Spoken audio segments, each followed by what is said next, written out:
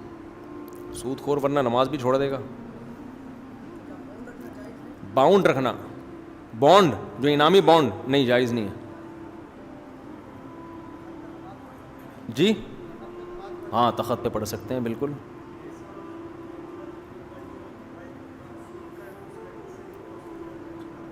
اگر غالب آمدن حلال کی ہے تو پھر گھر میں کھانا کھانا جائز ہے, یا یہ بتا دے پہلے کہ بھئی یہ کھانا ہم حلال پیسوں سے کھلا رہے ہیں تو بھی جائز ہے.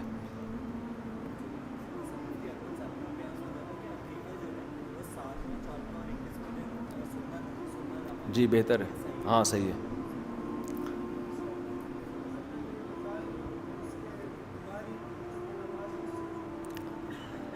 اچھا یہ بھی کامن سوال ہے بھائی, کہہ رہے ہیں والدہ کا انتقال ہوا, ان کے ذمے کچھ نمازیں تھیں تو کیا ہم وہ فدیہ دیں گے؟ دیکھیں اصولی طور پہ فدیہ واجب تو کسی کے نزدیک بھی نہیں ہے اگر ماں نے وصیت نہیں کی تھی, واجب تو نہیں ہے. یہ تو ہو گیا اصولی جواب. اس کے بعد عام طور پر جو جواب دیا جاتا ہے کہ اولاد اگر اپنی خوشی سے دے دے تو بہت اچھی بات ہے, یہ جواب دیا جاتا ہے. لیکن میرا طرز یہ جواب کا نہیں ہے. اس کی وجہ یہ ہے کہ 20-20, 30-30 سال کی نمازیں والدین کے ذمے ہوتی ہیں, پوری وراثتیں اس فدیے میں چلی جاتی ہیں. اب ہمارے ہاں اکثر علماء ترغیب تو دے دیتے ہیں کہ اولاد کو چاہیے کہ وہ اپنی خوشی سے فدیہ دے دے. اب اولاد سوچتی ہے کہ اگر ہم نے نہیں دیا تو ماں باپ کو عذاب ہوگا, دے دیا تو عذاب ان سے ٹل جائے گا. اب ظاہر ہے کوئی بھی اولاد یہ نہیں چاہتی کہ ماں باپ کو کیا ہو, عذاب ہو, تو عملاً وہ واجب ہی سمجھ رہے ہوتے ہیں. یعنی اخلاقی طور پر وہ بوجھ تلے آ جاتے ہیں کہ یار دینا تو ہے, ٹھیک ہے نہیں دیں گے گناہ نہیں ہوگا, لیکن ماں باپ کو ہم جلتا دیکھیں اور ماں باپ کے ذمہ اتنی نمازیں ہوں. نتیجہ کیا نکلتا ہے کہ 20-20, 30-30 سال کی نمازوں میں ٹھیک ٹھاک رقم جاتی ہے, اور یہ شریعت کی منشا ہے نہیں. اسلام چاہتا ہے کہ وراثت کس میں تقسیم ہو, اولادوں میں. تبھی تو ماں باپ کو حکم دیا کہ آپ صدقہ بھی نہ کریں اتنا کہ اولاد محروم ہو جائے. تو اس لیے میں جو مسئلہ بیان کرتا ہوں نا وہ یہ بیان اور شرعن یہ جو نمازوں کا فدیہ ہے نا یہ کوئی حدیث سے ثابت بھی نہیں ہے. یہ تو حضرات فقہا نے زندگی میں نماز کو روزے پر اس طور پہ قیاس کیا ہے کہ بھئی جب روزے کا فدیہ ہو جاتا ہے تو اللہ سے امید کی جا سکتی ہے کہ نماز کا بھی فدیہ ہو جائے گا. تو ایک تو یہ ویسے قیاس ہے, لیکن یہ ہے زندگی میں کوئی اپنی خوشی سے دینا چاہے, پھر موت کے بعد تو وہ سلسلہ بھی ختم ہو گیا, تو یہ قیاس در قیاس ہو جائے گا. تو اس لیے میرا جو طریقہ ہے اس میں وہ یہی ہے کہ بھائی انہوں نے وصیت اگر نہیں کی, وصیت کی ہے تو 1/3 کے اندر سے پھر تو واجب ہے دینا. اگر وصیت نہیں کی ہے تو اب یہ سلسلہ کیا ہو گیا, ختم. کیونکہ اصل تو یہ تھا کہ اصل تو فدیہ تھا ہی نہیں نمازوں کا, اصل تو توبہ استغفار تھا, وہ نہیں کیا تو اب توبہ استغفار ہی ہے. تو اب بجائے اس کے کہ لاکھوں روپے فدیے میں دو, اچھا خاصا اولاد کے لیے مسائل کھڑے ہو جاتے ہیں, تو سیدھا جتنی اللہ توفیق دے بس صدقہ خیرات ان کے لیے کر دیا کرو. اس میں لوگ حساب لگا رہے ہوتے ہیں 10 سال 20 سال, 2-4 نمازیں ہوں تو چلو ہے بھی, اب 20-20 سال سے لوگ نمازیں نہیں پڑھ رہے, تو اولادوں کے تو پھر 2 آدمی کر رہے ہو تو ہم فتویٰ دیں کہ ان کے بچے یہ کام کر لیں.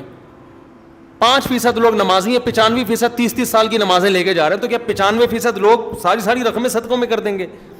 تو یہ کچھ چیزیں ایسی ہوتی ہیں پریکٹیکل لائف میں جب آدمی آتا ہے نا تو وہ کہتا ہے یار یہ مارکیٹ میں چلنے والا حساب کتاب نہیں ہے, اس سے لوگ الجھن میں آ رہے ہیں. اگرچہ بہت سے علماء کہتے یہی ہیں کہ ترغیب ہے بھائی کر لو, اچھی بات ہے, فرض نہیں ہے لیکن کر لو. میں ترغیب بھی نہیں دیتا کہ بس اب ختم ہو گیا ان کا سلسلہ, انہوں نے توبہ بھی نہیں کی, انہوں نے فدیہ بھی نہیں دیا, تو اب ان کے لیے توبہ ہے, توبہ استغفار کرو. باقی صدقات و خیرات کا دروازہ تو قیامت تک کھلا ہوا ہے, تو بجائے کیلکولیشن کرنے کے نمازیں اتنی تھی, ویسے ہی جتنی توفیق ہوا کرے صدقہ کر دیا کرو اور اللہ سے ان کے لیے استغفار کرو. اگر اللہ نے یہ حکم دیا ہوتا نا کہ نماز اسی وقت ذمے سے ہٹے گی جب تک فدیہ نہیں دیا جائے گا, پھر تو ہم کہتے کہ جب اللہ نے کہہ دیا ہے تو ابا سے نمازوں کو ساخط کرنے کے لیے ہم فدیہ دیں گے. اللہ میاں نے تو ایسا کچھ کہا ہے نہیں, ہے تو ہم محض ایک اللہ کی سے اچھی امید لگا کے ایک کام کر رہے ہیں. تو بس پھر توبہ استغفار اور حسب توفیق صدقہ خیرات کافی ہے, بجائے اس کے کہ آپ اس کی بیٹھ کے کیلکولیشن کریں. تو یہ عملی طور پر ایسا